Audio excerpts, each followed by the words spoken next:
Magandang gabi po sa inyong lahat. Isishare ko po ngayon sa inyo kung paano ko po niluto ang hopyang munggo at ube gamit ang frying pan. Kaya samahan niyo po ako hanggang matapos ang video. Pero bago po yon, eto po muna. Isa pong pakiusap, kung kayo po ay bago dito sa aking channel, please, pasubscribe naman po. Pakiclick po yung bell, yung all na po para po lagi kayong updated and notified sa mga bagong video uploads ko. Paki-like and share na rin po ng mga video. At huwag niyo pong kalilimutang mag-iwan ng comment. Baka po meron kayong request or suggestion, nandyan po ang comment section. Tara, simulan na po natin ang ating pagluluto. Ito na po yung mga sangkap na kailangan natin. Kailangan po natin yung butter bago po tayo magsimulang magawa, saka pa lang po natin ilalabas sa refrigerator. Para po sa unang dough natin, pagsamasamahin lang po natin ang butter, cake flour at bread flour. Haluin lang po natin ito gamit ang rubber spatula. Hanggang sa mabuo na po ito ng isang dough. At pag nabuo na po ito ng katulad nito, kumuha na po tayo ng plastic wrap at ilagay po natin ang dough. Pagkalagay po natin dito, hahaluin po uli natin ito gamit po yung plastic wrap. Ipo-fold lang po natin ng ganito para po hindi na tayo magdumi at hindi rin po matutunaw agad yung butter na nakalagay sa ating dough. Sunod po yung pangalawang dough naman ang gagawin natin. Haluin po muna natin ang bahagyaang butter at ilagay na po ang cake flour, bread flour, at sunod po yung asin. Sana po yung gagamitin po nating asin, yung medyo masarap na at buhaghag po na asin. Haluin po natin itong maigi. At pag nabuo na rin po ng isang dough ito, kailangan po lagay na rin po natin sa plastic wrap at dito rin po natin ulit tutuloy-tuloy ng paghalo. Ilapat po natin ito at ngayon po i-chill po natin ito ng overnight or 2 hours kung nagmamadali po kayo. Ito na po yung ating dough after 12 hours. Yung dough number 1 po muna ang uunahin nating i-roll. Palaparin po natin ito hanggang sa palagay nyo, maibabalot na natin dito yung dough number 2.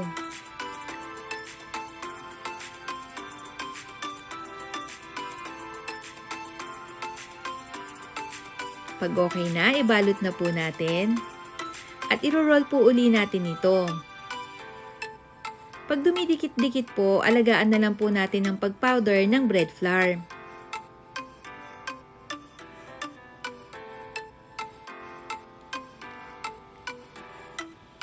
I-fold po natin ng ganito at ibalot po natin ng plastic wrap at i-chill po natin ito ng 2 hours. After 2 hours, ito na po yung ating dough. Iro-roll po natin uli ito.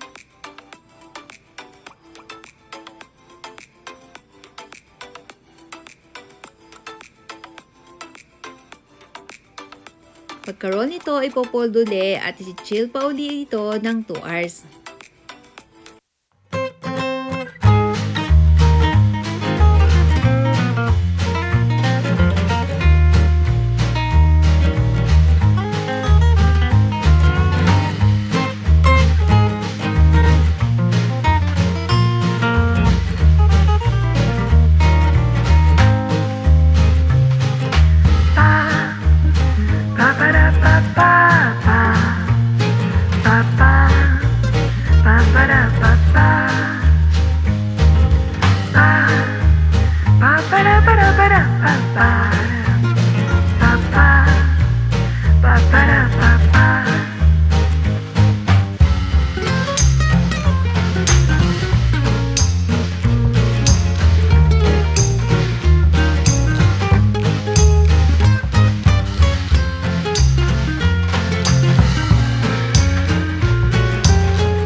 Kaya ko pa po itong pahabain, kaya lang yung lugar ko po, yung aking working space, medyo maiksi lang. Pag sa palagay nyo pong hindi nyo na po may stretch, i-roll nyo na po ng katulad nito. At mamaya, idudugtong na lang po natin dun sa isa. Sa paraan pong ito, nagpapatong-patong na po yung batter ng ating dough. Kaya po magiging crispy yung pambalot ng ating hopya. Pagkatapos po natin itong idugtong dito, ibabalot po natin ito ng cling wrap at papahinga po uli natin, i-chill po natin uli ito ng 2 hours. Pero kung may biglaan kayong lakad at hindi nyo po magagawa, pwede nyo po itong ilagay sa refrigerator hanggang 12 hours. At kung gusto nyo gumawa ng marami para meron kayong stock, i-frozen nyo po hanggang 3 weeks po pwede po ito sa freezer. Ako din po, ganyan din po kasi yung ginagawa ko, pino-frozen ko po para anytime meron na po akong pambalot sa hopya na gagamitin ko.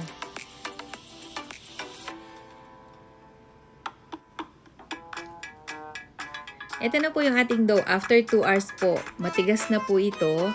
At bago po mahuli ang lahat, lagyan na po natin ng flour agad. Para po wag manikit-nikit dito sa ating board. Mag-ready na po kayo ng pamputol na gagamitin natin. At ikakat na po natin ito na gagamitin natin pambalot. Ako po, gagamit lang po ako ng card. Kayo po, pwede rin po kayong gumamit ng card or ng scraper. Pwede rin po. Magpuputol po tayo ng sa palagay nyo na 20 grams po. Kung gusto nyo po, tansyahan lang po 20 grams. Sa palagay nyo po, magkuha po kayo ng isa, timbangin nyo po pag 20 grams, doon nyo na lang po ipares. Or po pwede nyo rin pong timbangin ng dire-diretso na katulad ng ginawa ko. Ito na po yung palaman na gagamitin natin sa ating hopya. Nagamit po ako ng 3 klase kaya hindi na po ako nagluto ngayon. Ready to use na po yung gagamitin ko ngayon. Ubi halaya po. Yung red bean paste po, 2 klase, isang pino, at saka yung isang magaspang na meron pa pong natitirang buo-buo na munggo. Ipo-form lang po natin ito ng ball ng 30 grams or kaya 40 grams kung marami po kayong bean paste. I-adjust nyo na lang po sa dami ng palaman na meron kayo. At ngayon po, i-roll na po natin ang ating dough. I-roll po natin ito hanggang sa palagay nyo na mababalot nyo na po yung ating palaman.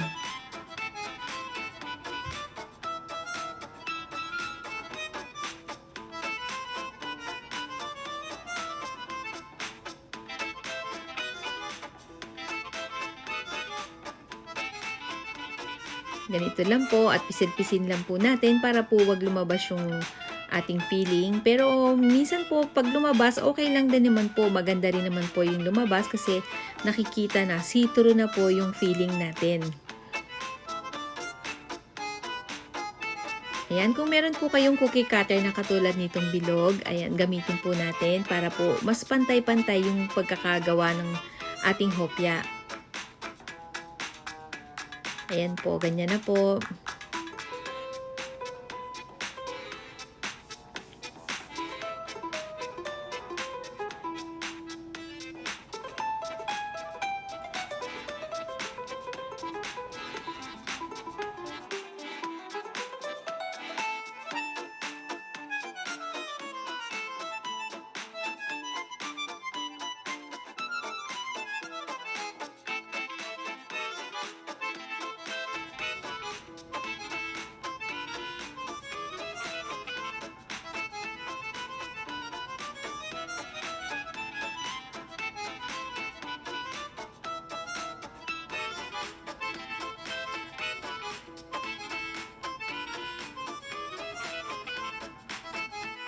Ganito lang po, ipipress lang po natin para maging lapat po. At ngayon po, ready na po ito. Meron na po tayong hopyang iluluto.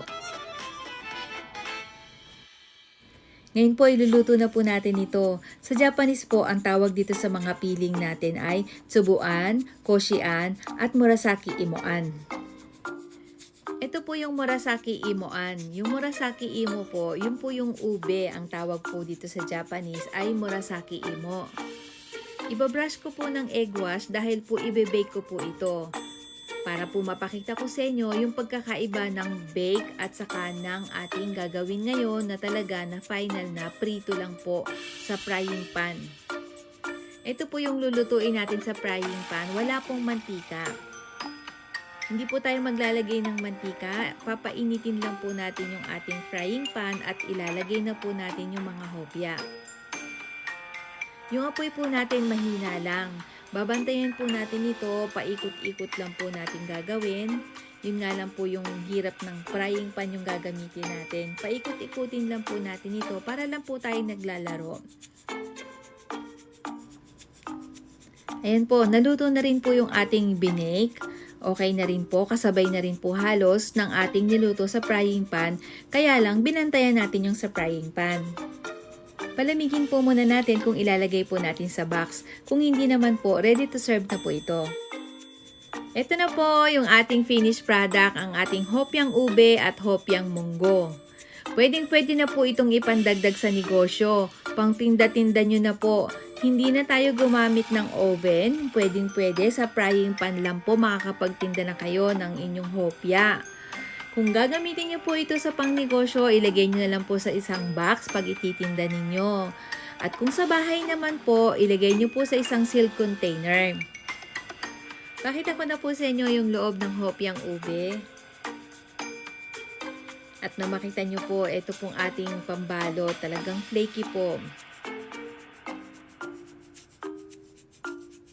Yan na po. Napakasarap po nito.